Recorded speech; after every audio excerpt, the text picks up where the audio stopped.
Susan Hendrickson stood in the corner of her cousin's New Year's Eve party wearing a red dress that cost 3 shifts worth of tips, and still looked cheap.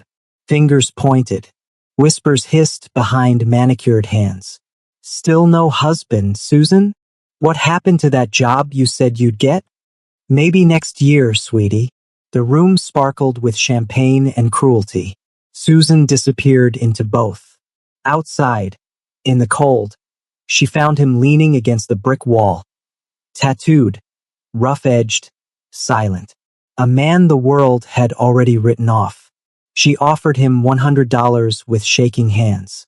Pretend to be my husband, just for tonight. He looked at the crumpled bills, then at her. Something unreadable passed through his eyes. When Moon Park-ho walked into that ballroom beside Susan, he didn't smile, didn't speak, didn't bow. But the room shifted. The laughter quieted. The pointing stopped. Susan didn't know the man she hired had men who feared him. She didn't know his silence wasn't weakness. She didn't know that $100 would buy her protection and a war. She only knew that for the first time in years, she stopped shrinking. And Moon Park-ho noticed.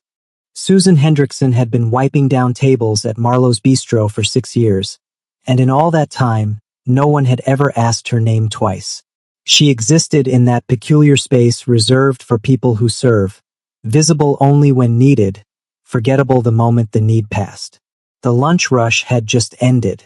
Her feet throbbed in shoes held together by hope and superglue.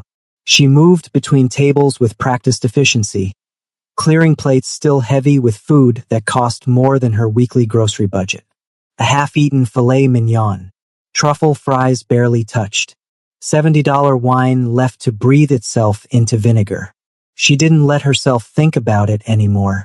Thinking made it worse. Excuse me. A woman's voice, sharp with impatience.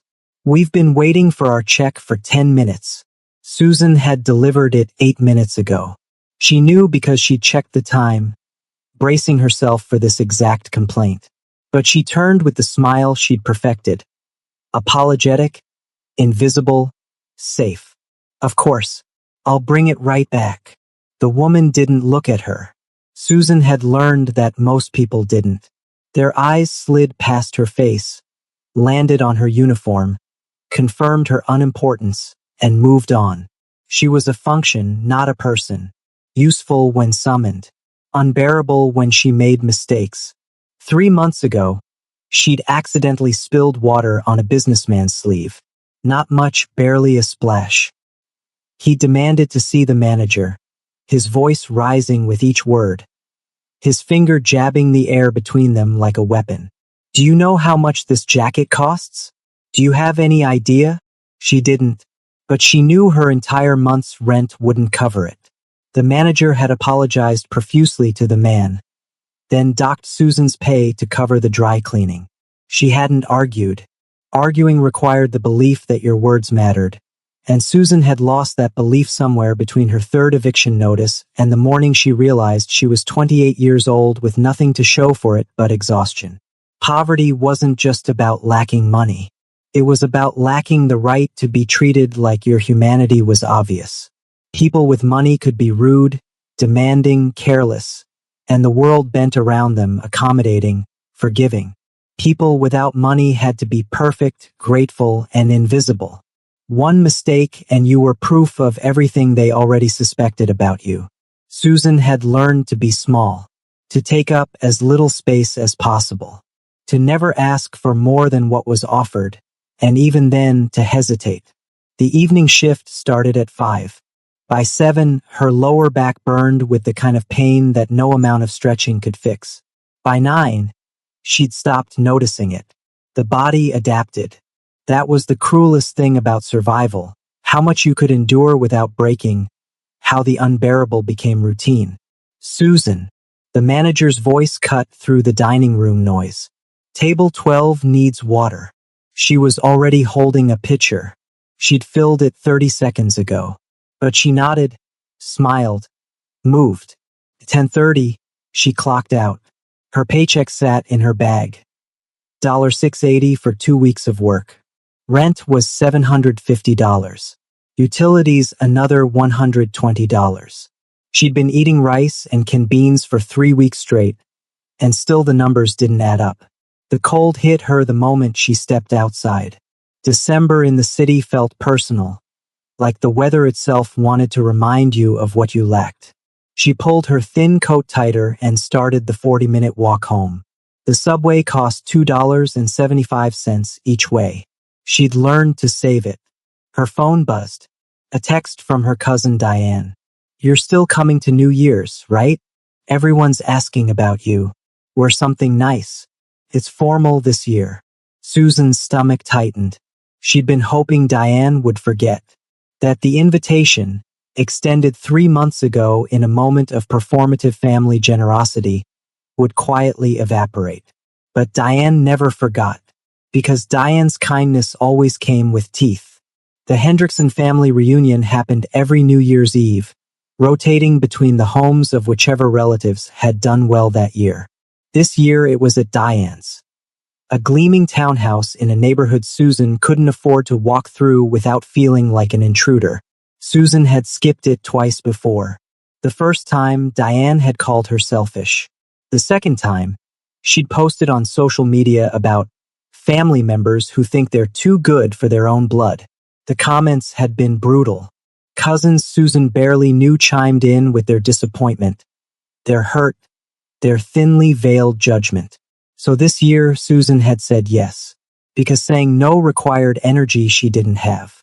But now, staring at that text, she felt the dread settle in her chest like a stone. She knew exactly how it would go. The questions that weren't really questions. The concern that wasn't really concern. "Still working at that restaurant, Susan?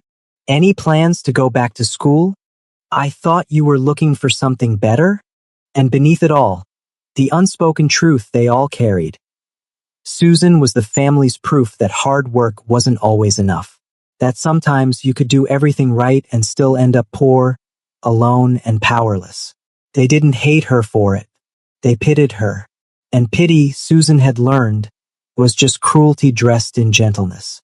She thought about texting back, making an excuse. Her phone hovered over the keyboard. But then she imagined the aftermath. The group chat messages, the passive-aggressive posts, the phone calls to her mother, who would sigh and ask why Susan always had to make things difficult. She typed back, "I'll be there." The walk home took longer than usual. Her legs felt heavy, like her body knew what her mind was trying to ignore. That in 4 days she'd have to stand in a room full of people who loved her just enough to keep inviting her, and resented her just enough to never let her forget why she didn't belong. By the time she reached her apartment, it was past midnight. The building smelled like mildew and old cigarette smoke. The lock on her door stuck the way it always did. Inside, the radiator clanked and hissed, pretending to produce heat. She dropped her bag, kicked off her shoes, and sat on the edge of her bed in the dark. In 4 days, she'd put on the only dress she owned that could pass for formal. She'd smile. She'd endure the questions, the looks, the performance of family love that felt more like an audit of her failures. And when it was over, she'd come back here, to this cold apartment, to this exhausting job, to this life that felt like waiting for permission to exist. Susan lay back on the bed, still in her work uniform, and stared at the water-stained ceiling. She didn't cry. Crying required the belief that things could be different. And Susan had stopped believing that a long time ago. Susan stood outside Diane's townhouse on New Year's Eve with her heart hammering so hard she thought she might vomit. The building looked like something from a magazine. Stone steps leading to double doors with brass handles that gleamed under warm exterior lighting. Through the floor-to-ceiling windows, she could see movement. Elegant silhouettes holding champagne flutes, laughing, existing in a world that required no apology. She'd spent her last $300 on this moment. $200 for the red dress that still somehow looked cheap. $50 for her hair, done at a beauty school by a student who'd burned her scalp twice. $30 for the cab here because showing up sweaty from the subway felt like admitting defeat before she'd even walked through the door. She had $17 left in her account. Rent was due in 3 days. The mathematics of desperation were simple. You made choices that didn't make sense because all your options were bad, and bad had degrees. Homelessness was worse than hunger. Hunger was worse than humiliation. Humiliation was worse than lying. Susan had gotten good at lying. Not with words. Words could be checked, verified, dismantled. But with omission.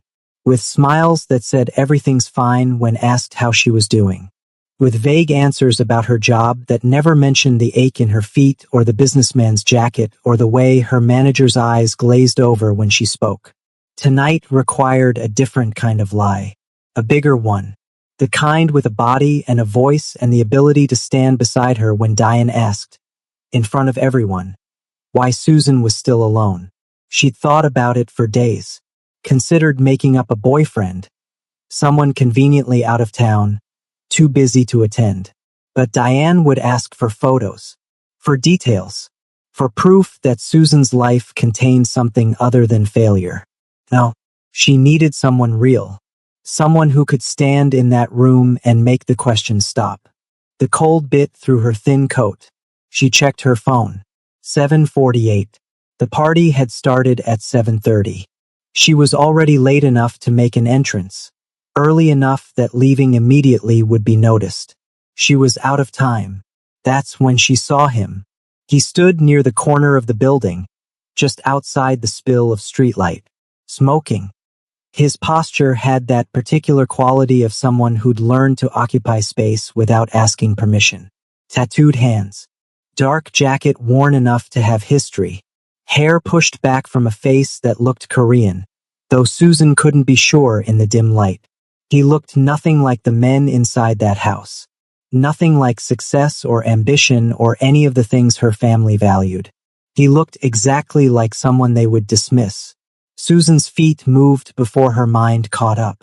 Desperation had its own momentum. "Excuse me." He turned. His eyes were dark, unreadable. He didn't smile, didn't speak, just waited. Up close, she could see the tattoos crawled up his neck. Not the trendy kind people got in boutique parlors. These looked older, earned, not chosen. His face was handsome in a way that suggested life hadn't been gentle, and he hadn't asked it to be. "I need to ask you something." Her voice shook. "It's going to sound insane." He took a drag from his cigarette. "Still waiting. I need you to come inside with me, to this party, and pretend to be my husband for a few hours." The words tumbled out. She hadn't planned them, hadn't rehearsed, but now they hung in the cold air between them, and there was no taking them back. He studied her, not the way men usually looked at women, assessing, calculating interest. This was different, clinical, like he was reading something written in a language only he understood. "I'll pay you," Susan continued, her desperation cresting. $100. Cash. Right now. You don't have to say much. Just stand there. Let them see you. Let them think." Her voice cracked. "Let them think I'm not completely pathetic." The silence stretched.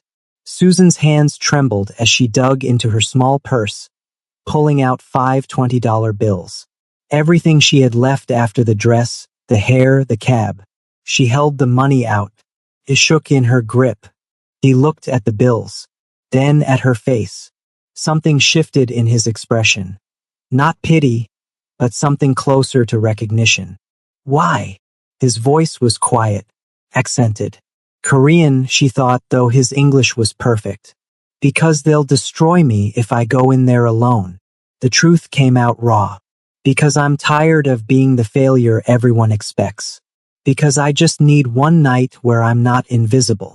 When you had nothing left to lose, honesty stopped being a choice. It was just what remained when all the protective lies wore thin. He dropped the cigarette, crushed it under his boot. "3 rules," he said. Susan blinked. "What?" "You want me to do this, there are 3 rules." He spoke without urgency, like he had all the time in the world and she had none.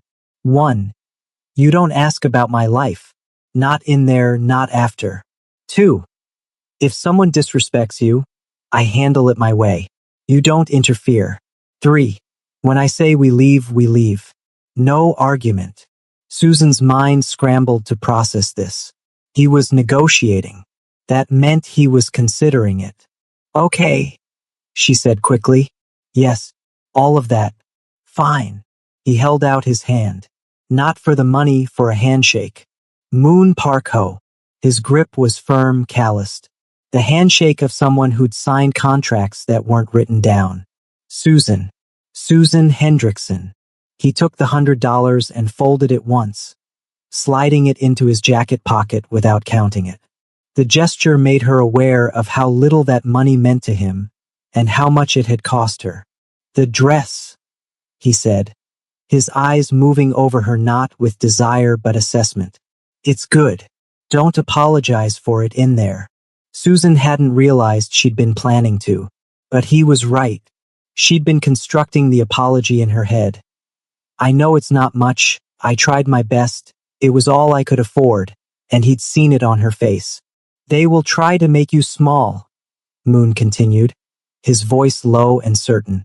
That's what people do when they're afraid of what you surviving without them says about their own lives. Let them try.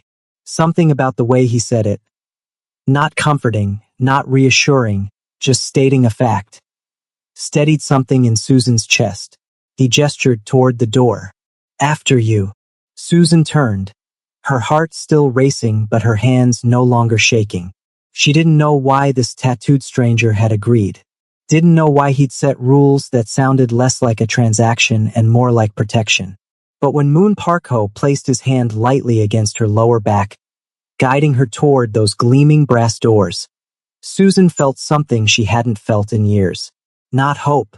Hope was too fragile, too easily destroyed. This was simpler. For the first time in a long time, she wasn't walking into that room alone. And that had to be enough. The moment Susan and Moon walked through those brass doors, the conversation didn't stop. It stumbled. Diane spotted them first. Her eyes widened, then narrowed, performing rapid calculations that Susan recognized instantly. Surprise, confusion, suspicion. Then that practiced smile, the one that looked warm from a distance but never reached the eyes. Susan. Diane glided over, champagne in hand, her emerald dress probably worth more than Susan's entire year of rent. You made it, and you brought. She paused, waiting for Susan to fill the gap, to explain, to justify. My husband, Susan said. The word tasted strange in her mouth. Moon Park Ho. Moon didn't extend his hand for a shake, didn't smile. He simply looked at Diane with the kind of attention that made people remember they were being assessed. Husband. Diane's voice carried just enough volume to turn heads. Susan, I didn't know you'd gotten married. When did this happen? The question wasn't a question. It was an accusation wrapped in curiosity, designed to expose the lie Susan must be telling. Because how could Susan, poor, struggling, invisible Susan, have a husband without the family knowing? 6 months ago, Moon said before Susan could answer. His voice was quiet but cut through the room's ambient noise with surgical precision. Small ceremony. Susan wanted it private. He said it like it was the most natural thing in the world, like he'd been answering questions about their fictional marriage for years. Diane's smile tightened. How romantic. And what do you do, Moon? Import-export. He offered nothing more. The answer was both specific and completely vague, the kind of response that invited no follow-up questions because it suggested the details would be boring. But Diane wasn't deterred. She never was. And you met Susan where? Exactly? At work. Moon's hand settled on Susan's waist, proprietary but not possessive. She was working. I was hungry. Everything else followed. Susan felt her cousin's eyes dissecting the statement, looking for weak spots, for proof this was performance. But Moon had given her nothing to work with. Every answer was simple, brief, and impossible to disprove without calling Susan a liar to her face. And Diane couldn't do that. Not yet. Not without more evidence. Well, Diane said, her tone shifting to something brighter and more dangerous. Everyone will be thrilled to meet him. Come, let me introduce you around. The next 20 minutes were brutal. Susan's uncle Marcus, who owned 3 car dealerships, looked Moon up and down like he was assessing trade in value. Import-export. That's vague. What exactly do you import? Whatever people need, Moon replied. And export. Whatever they don't. Marcus waited for elaboration. Moon offered none.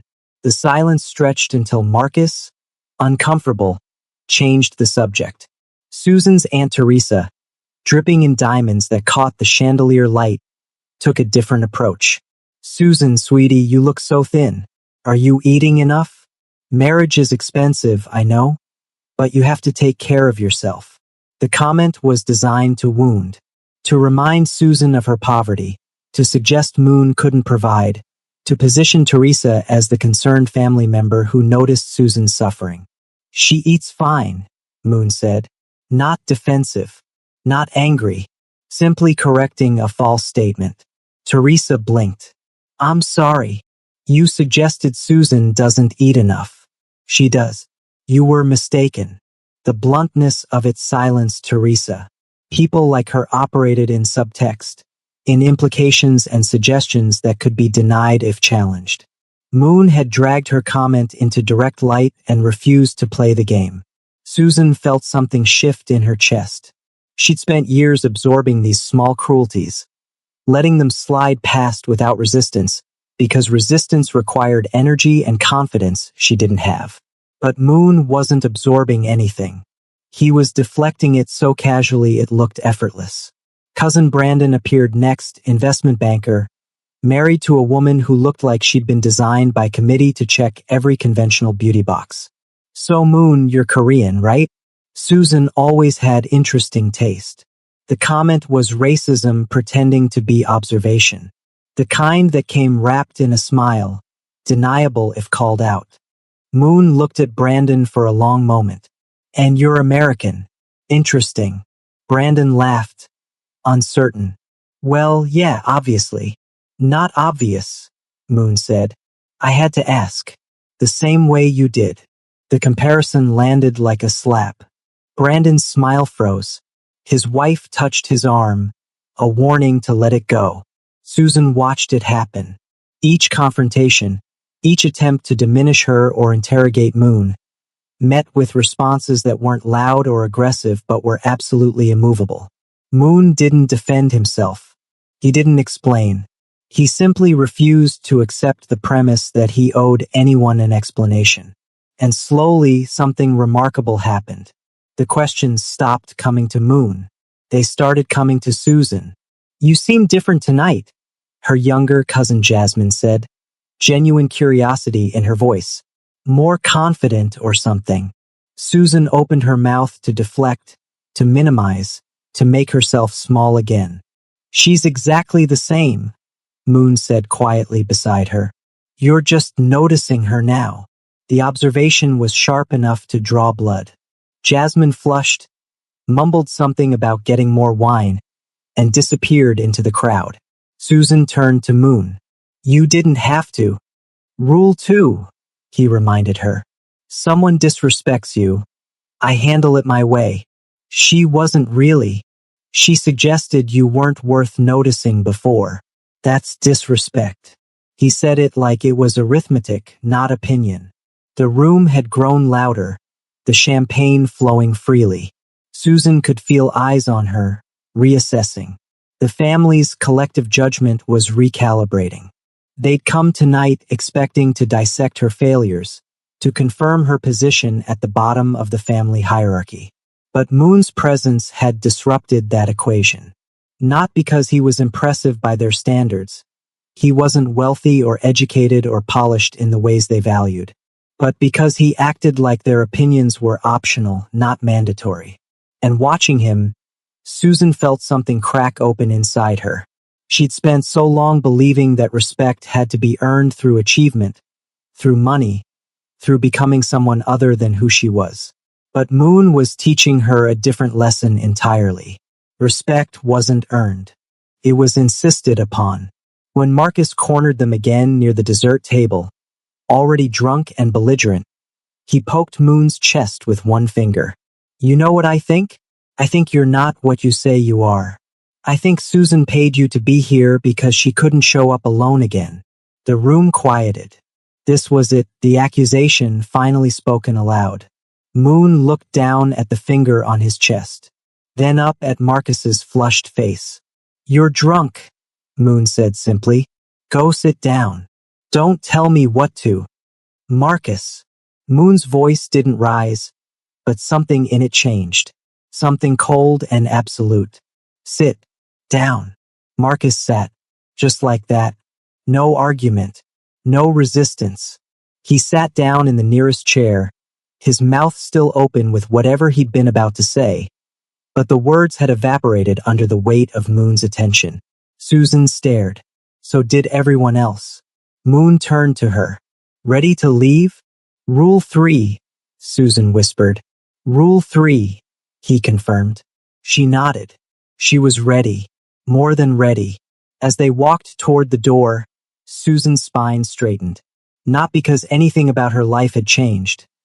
She'd still go home to that cold apartment, still work that exhausting job, still count pennies until they bled. But for tonight, she'd stood in a room full of people who'd spent years making her feel worthless. And she hadn't disappeared. She'd been seen. And that meant something had shifted after all. They almost made it to the door. Leaving so soon?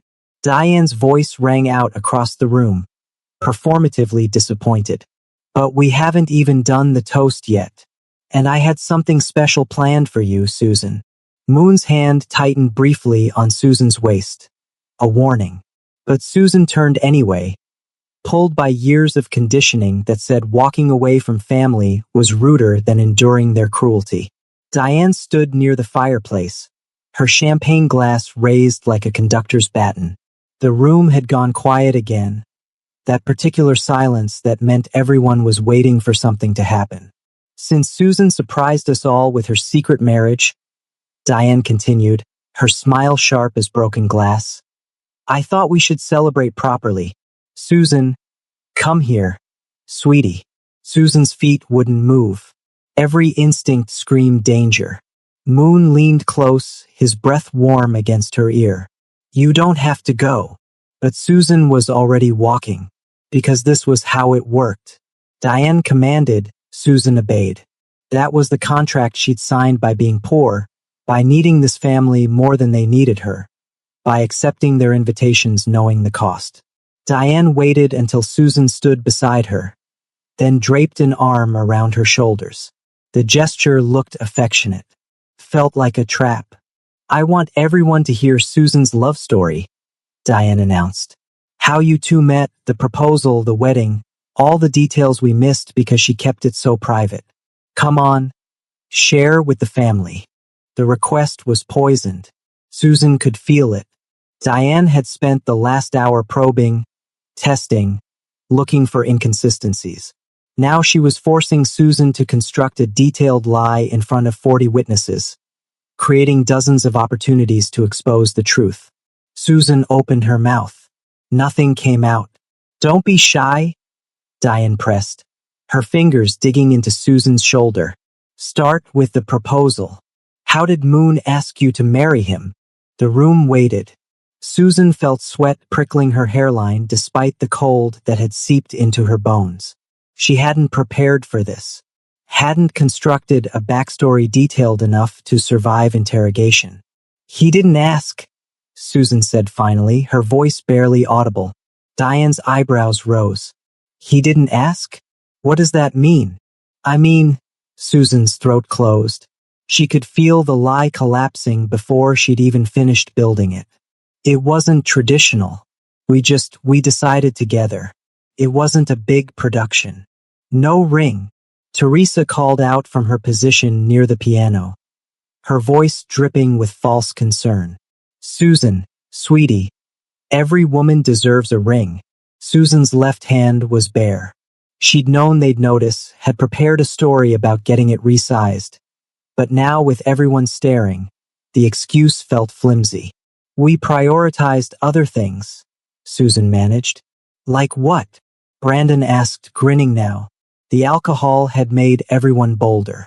What's more important than showing the world you're committed? Paying rent, Susan said before she could stop herself. The room erupted in laughter. Not kind laughter, the other kind. The kind that confirmed what they'd always suspected about her. Diane's grip on Susan's shoulder tightened to the point of pain. Oh, Susan, always so practical. But seriously, we're all family here. You can tell us the truth.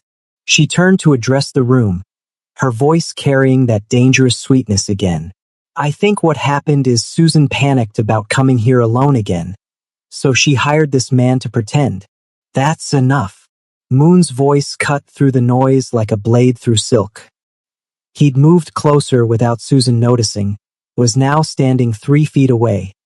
His posture relaxed but his eyes absolutely focused. Excuse me? Diane's smile wavered. I said that's enough. Moon's tone hadn't changed. Still quiet, still controlled. But everyone in the room felt the shift in temperature. Susan answered your question. Now we're leaving.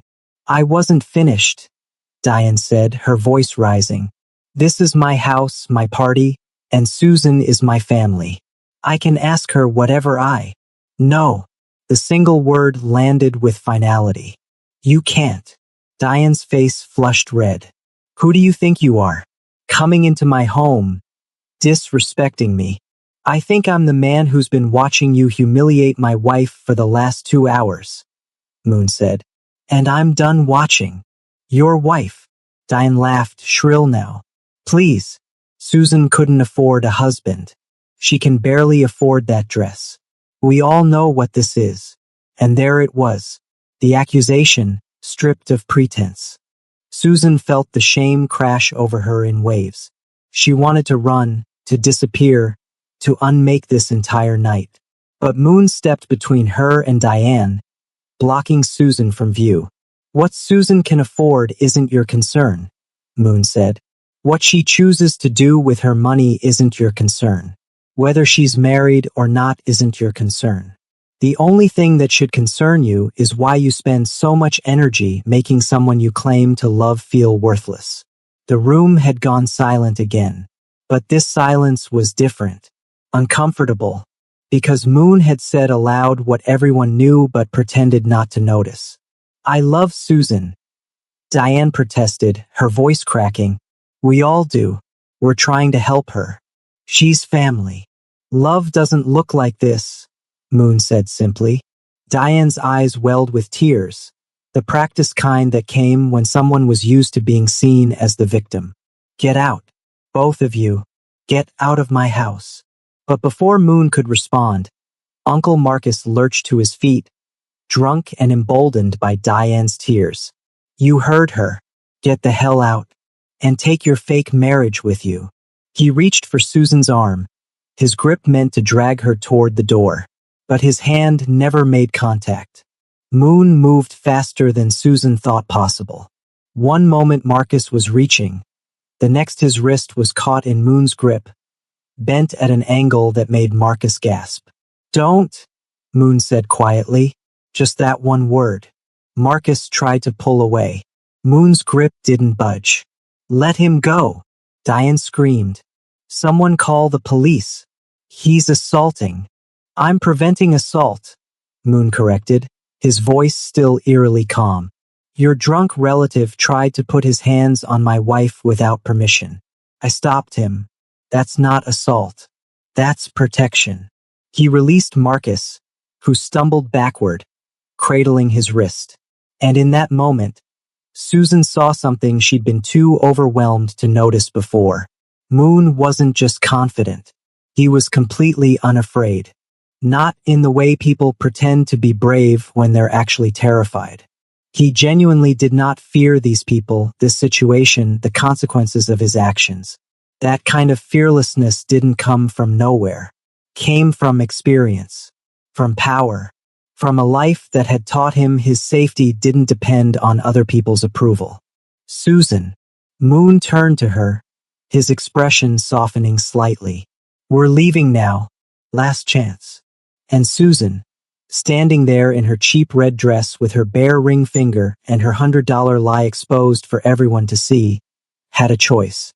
She could apologize, could beg Diane's forgiveness, promise to explain, spin some story that would let her family fold her back into their conditional love, could return to her place at the bottom of their hierarchy, grateful for whatever crumbs of belonging they offered. Or she could walk out that door with a stranger whose real name she barely knew, into a night that promised nothing but uncertainty. The mathematics of dignity were simpler than the mathematics of desperation. Sometimes you had to choose being alone over being destroyed. Sometimes walking away was the only form of resistance available. I'm ready, Susan said. Moon nodded once. Then he turned and walked toward the door, not looking back to see if she'd follow. Because that was the thing about dignity, it couldn't be given or guaranteed. Could only be chosen. Susan followed. Behind them, Diane's voice rose in wounded outrage, calling Susan selfish, ungrateful, accusing her of choosing a stranger over family. Cousins joined in, their voices overlapping in a chorus of judgment and disappointment. But Susan kept walking. Her hands were shaking. Her vision was blurring with tears. Her heart was hammering so hard she thought it might break through her ribs. But she kept walking. And when Moon held the door open for her, when the cold night air hit her face and she stepped out of that house into the darkness, Susan realized something that would have sounded absurd an hour ago. This was what freedom felt like. Terrifying, uncertain, completely worth it. The cold bit harder once they were outside, away from the warmth and light of Diane's townhouse. Susan's breath came in visible puffs, her thin coat doing nothing against the January wind. She stood on the sidewalk, trembling, from cold or adrenaline. She couldn't tell. Moon had his phone out, typing something quickly. He'd moved several feet away, his back to her, his voice too low to hear. Susan wrapped her arms around herself and tried to process what had just happened. She'd walked out, left her family standing there with their judgment and their champagne and their certainty that she'd come crawling back with apologies. She couldn't, not after this. But the reality of that decision was starting to settle in her bones. That was her family, the only one she had. Flawed, cruel sometimes, but still hers. And she just burned that bridge so thoroughly there'd be no rebuilding it. You're shaking. Moon had finished his call and returned to her side. I'm fine. You're not. He shrugged out of his jacket and held it out. Susan stared at it. You'll be cold. I've been colder. She took the jacket. It was still warm from his body and smelled like cigarette smoke and something else, cedar maybe or sandalwood. She pulled it tight around her shoulders. Thank you, she said quietly, for everything in there. You didn't have to. Our deal was for me to pretend to be your husband, Moon interrupted. A husband protects his wife. I was fulfilling the contract. The clinical way he said it should have felt cold. But somehow it didn't. There was honesty in it. He wasn't pretending his actions were motivated by affection or chivalry. He'd agreed to play a role and he'd played it completely. Still, Susan said, you were kind. That wasn't part of the deal. Moon looked at her for a long moment, his dark eyes unreadable. Kindness costs nothing. People who make you pay for it aren't kind. They're trading. Before Susan could respond, a black Mercedes pulled up to the curb. Sleek, expensive, with tinted windows that reflected the streetlights. The driver's door opened and a man stepped out. Korean, young, wearing a suit that probably cost more than Susan's monthly rent. He bowed slightly to Moon, then opened the back door without a word. Susan's confusion must have shown on her face because Moon gestured toward the car. I'll have him take you home. I can. Susan started to say she could take the subway but stopped. It was past 11 on New Year's Eve. The trains would be packed with drunk people, and she was exhausted down to her marrow. Thank you. She started toward the car, then paused. Moon, I never asked. Why did you agree to come with me tonight? You didn't need the $100. It wasn't a question she'd meant to ask, but suddenly she needed to know. Because he was right, he hadn't needed her money. Everything about him, now that she was paying attention, suggested resources she'd been too desperate to notice before. Moon was quiet for so long she thought he wouldn't answer. I lost someone, he said finally. A long time ago. She was in a situation where she needed help, and everyone around her was too afraid to give it. By the time I found out, it was too late. He met Susan's eyes. When you asked me for help tonight, you reminded me of her. I couldn't say no. The honesty in his voice made Susan's chest ache. She wanted to ask more. Who was she? What happened? Are you okay? But she remembered Rule 1. You don't ask about my life. I'm sorry, Susan said instead. For your loss. Moon nodded once, then turned back to his phone. Susan climbed into the Mercedes.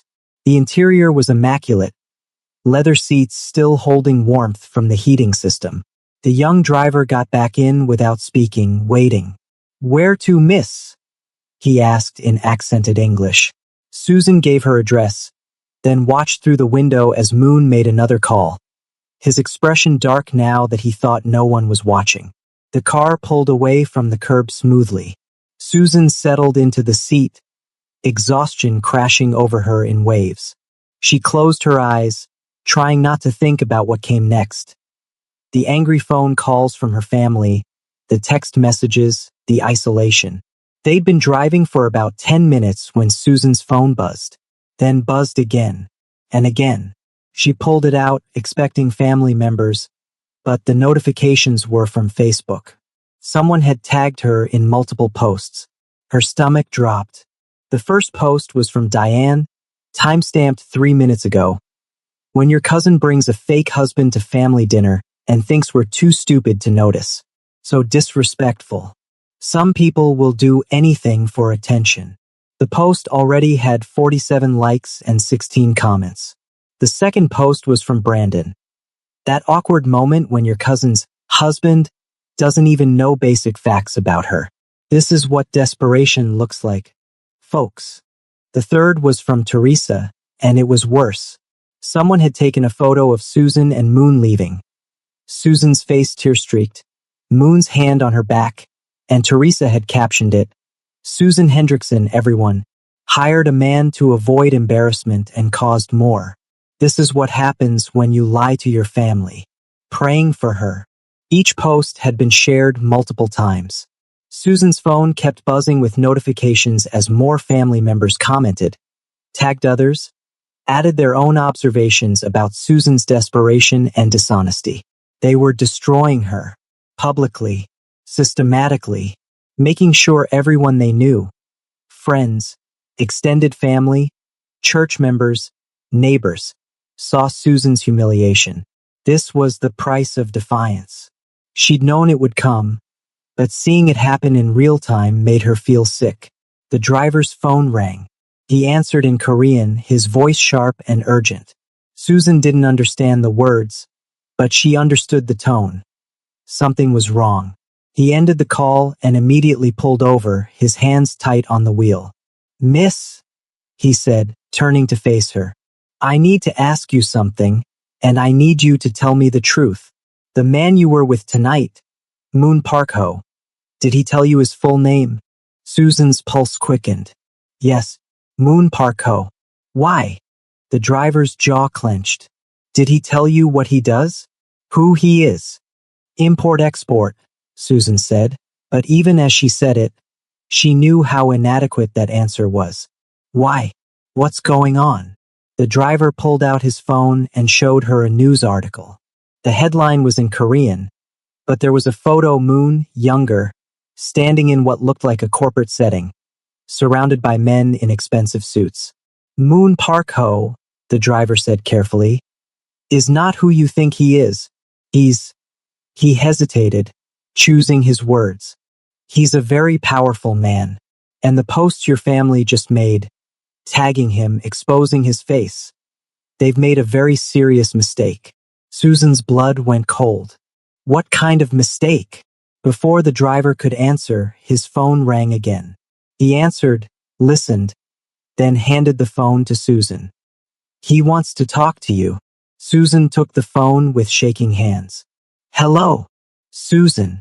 Moon's voice was calm, but she could hear something beneath it now. Something controlled and dangerous. I need you to listen carefully. Your family just posted photos of me on social media. Photos that identified me by name and connected me to you. Do you understand what that means?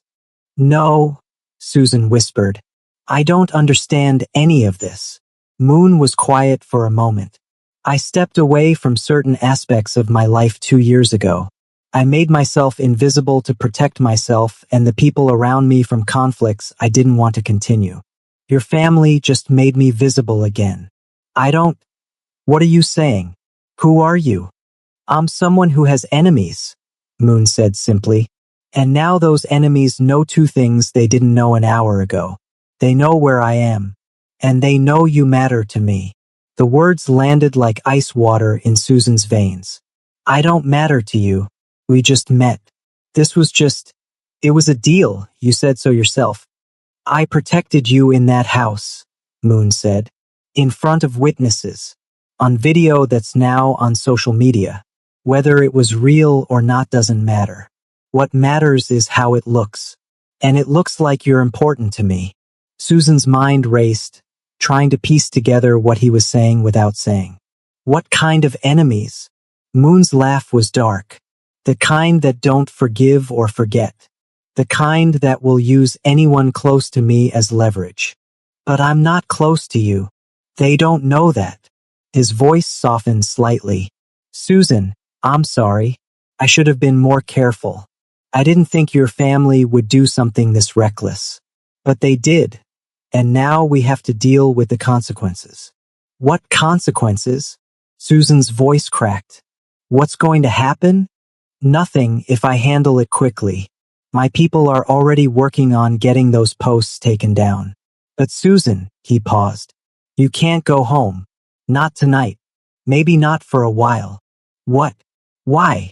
Because anyone looking for me will start with you. They'll find your address in minutes.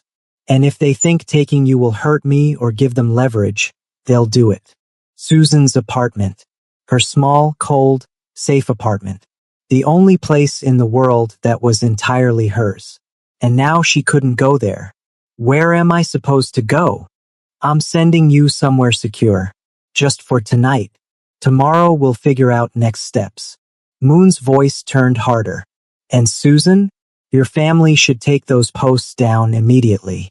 Every minute they stay up makes this worse. The call ended.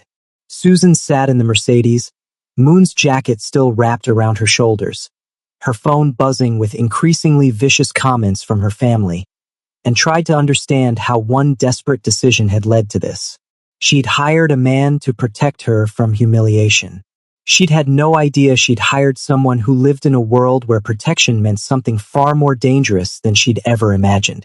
The Mercedes took Susan to a building in a part of the city she'd never been to, where the streets were cleaner, the security was visible, and everything looked like it cost more than she'd earn in a lifetime. The driver pulled into an underground garage, past 2 checkpoints where guards waved them through without question. They rode an elevator to the 15th floor in silence. Susan's phone had finally stopped buzzing. Either her family had run out of vicious things to say, or Moon's people had succeeded in taking the posts down. She didn't check, couldn't bear to look. The apartment the driver led her to was bigger than her entire building. Floor-to-ceiling windows overlooked the city, gleaming hardwood floors, furniture that looked like it belonged in magazines. Everything was pristine, untouched, like no one actually lived here. Mr. Moon will be here shortly, the driver said. then left before Susan could ask any questions. She stood in the middle of the living room, still wearing Moon's jacket, and tried to process the last 3 hours of her life. She'd gone from invisible waitress to fake wife to potential kidnapping target. The progression felt absurd, impossible, like she'd accidentally walked into someone else's story. Her phone rang. Not a family member this time, Diane's number. Susan almost didn't answer. But some part of her, the part that had spent years trying to maintain connection despite everything, made her pick up. Susan. Diane's voice was tight, scared in a way Susan had never heard before. What did you do? Who is that man? You called me, Susan said flatly. What do you want? Men came to my house. Diane was speaking quickly, words tumbling over each other. Asian men in expensive suits. They were polite, but, Susan, they scared the hell out of everyone. They told us to take down every post, every photo, every mention of you or that man. They said if we didn't, there would be consequences. What kind of consequences? Who are these people? Susan felt something cold settle in her stomach. Moon's people had moved fast, efficiently, and apparently in a way that had terrified her entire family. I don't know, Susan said honestly. I'm figuring it out. You brought a gangster to my house. Diane's fear was curdling into anger now. You put all of us in danger because you were too pathetic to show up alone. No. Susan's voice came out harder than she'd ever heard it. I showed up. You're the one who couldn't leave it alone. You had to humiliate me one more time. You had to post about it, make sure everyone saw how desperate I was. You did this, Diane. Not me. I was trying to help you see. You were trying to destroy me. Susan interrupted. You've been trying to destroy me for years. All of you. Every comment about my job, my life, my choices. You've been telling me I'm worthless and then acting hurt when I believe you. Diane was quiet for a moment. When she spoke again, her voice shook. Those men said if anything happens to you, they'll hold us responsible. Susan, please, tell that man to call them off. Tell him we took everything down. Tell him we're sorry. And there it was. The fear Susan had lived with her entire life, now transferred to the people who'd inflicted it on her. They were scared, actually scared, of consequences they couldn't control or negotiate their way out of. Susan should have felt satisfaction, should have felt vindicated. Instead, she just felt tired. I'll tell him, she said. But Diane, don't call me again. Don't text. Don't show up at my job. We're done. Susan. She ended the call. The apartment door opened. Moon walked in, still wearing the same clothes from the party, but something about him looked different. More focused, more dangerous. He had 2 other men with him, both Korean, both carrying themselves with the kind of alertness that suggested violence wasn't theoretical. Moon said something to them in Korean. They nodded and left, positioning themselves outside the door. Your family took down the posts, Moon said without preamble. My people retrieved the photos from everyone who'd saved them. The damage is contained. Your people. Susan's voice sounded hollow to her own ears. Who are your people, Moon? Really? He moved to the window, looking out at the city lights. I told you. Import-export. Don't. Susan surprised herself with the sharpness in her tone. Don't lie to me. Not after everything that just happened. Moon turned to face her. In the dim lighting of the apartment, his tattoos were more visible, intricate, covering his neck and disappearing under his collar. Not decorative. Historical. You remember Rule 1? He asked. You don't ask about my life. I remember. Susan met his eyes. But that was before men showed up at my cousin's house and terrified 40 people. Before I couldn't go home because your enemies might use me as leverage. The rules changed, Moon. So tell me the truth. He studied her for a long moment, then moved to pour himself a drink from the bar. Whiskey, neat. He didn't offer her one. My family has been involved in certain businesses for 3 generations, Moon said carefully. Businesses that operate in spaces where the law is flexible. I was groomed to take over the organization when I was 16. By 25, I was running operations in 4 countries. Susan's mouth went dry. What kind of operations? The kind you don't ask about. Moon took a drink. 2 years ago, I walked away. Not because I wanted to, because staying meant killing people I'd grown up with. There was a split in the organization. Power struggle.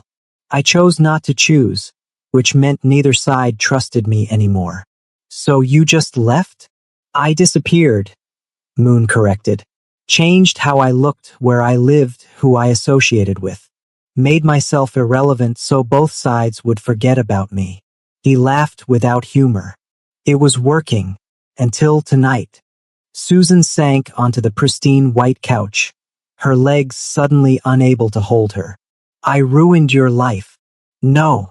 Moon set down his glass. Your family did. You asked for help. That's not a crime. But if I hadn't, then you would have endured another night of humiliation, and nothing would have changed. Moon crossed to where she sat, crouched down so they were at eye level. Susan, listen to me. What happened tonight isn't your fault. You were drowning and I chose to pull you out. The consequences of that choice are mine to handle. But you said your enemies will come after me, only if they think you matter to me, and I'll make sure they understand you don't. The words should have been reassuring. Instead, they felt like a door closing. So what happens now? Susan asked. You make me disappear too? Give me a new name. Send me somewhere your enemies won't find me? Moon shook his head. You go back to your life. I disappear again, more carefully this time. In a few weeks, when nothing happens, when it's clear there's no connection between us, you'll be safe. And you? I'll be what I've always been. Careful. Alone. Alive. Susan looked at this man. This stranger who'd protected her with a ferocity she'd never experienced, who'd stepped into danger without hesitation, who was now preparing to vanish from her life as quickly as he'd entered it. What if I don't want that? She heard herself say. Moon's expression didn't change. Want what? To go back. To my life. Susan's voice was shaking but determined. That life was killing me, Moon. Slowly, quietly, but killing me. Tonight you showed me what it feels like to have someone stand beside me instead of behind me or in front of me. I can't go back to being invisible. Susan, I'm not asking you to love me, she interrupted. I'm not even asking you to stay. I'm asking you not to make me go back to a life where I have to apologize for existing. Moon stood, putting distance between them. You don't know what you're asking. My world isn't romantic or exciting. It's dangerous. People die. People disappear.